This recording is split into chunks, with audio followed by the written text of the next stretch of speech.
Jon Friedman has the final word on Rush Limbaugh. He's not happy with Rush. I don't even think Rush is happy with Rush. Come on, you're just picking on a guy when he's down. I don't think so. Come on, you're picking on Rush. Everybody's picking on Rush Limbaugh. Come on, John. In a piece on Friday, you basically said, what's going on with Rush Limbaugh? It's gone too far. He's since apologized. Did you? I did not see the apology. Was it a sincere apology? What are you making eyes at me? Let's just say this. What do you think, Mr. Professional Newsman? I don't know. I don't. Let me ask a broader question, which is why do people focus so much on?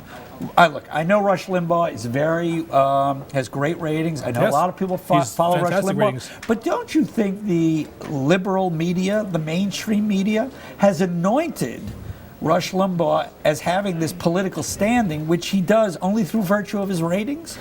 He does not have a formal political affiliation. No, does he? What he's done is fantastic. It's a great accomplishment. What he's done, he's made himself more than a radio man. He's made himself stand for something special, which is unique in broadcasting. Right.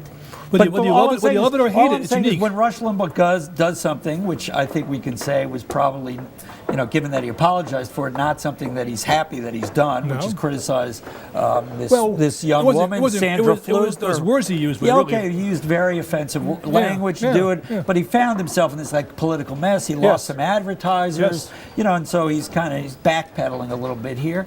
But isn't it something strange about the media, including ourselves and every other news outlet, which is there were a lot of other worthy stories over the weekend, especially on Friday and over the weekend, but we tend to elevate this because Rush, we know, plays big, right? Names make news. Right. And Rush is one of the biggest names in journalism, biggest name in radio probably. Howard Stern, Rush, you put them side by side, his biggest names.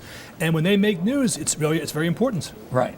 But for years now, we find ourselves when we take these prominent personalities, and they do something, Glenn Beck or Rush Limbaugh or Bill Maher or one of these guys, they make a big stand and then they apologize or they back. It becomes like this self-fulfilling prophecy. All it does is probably boost their ratings. Absolutely. Right. Absolutely. Rush Limbaugh knows what he's doing. He's a very, very sharp, savvy guy.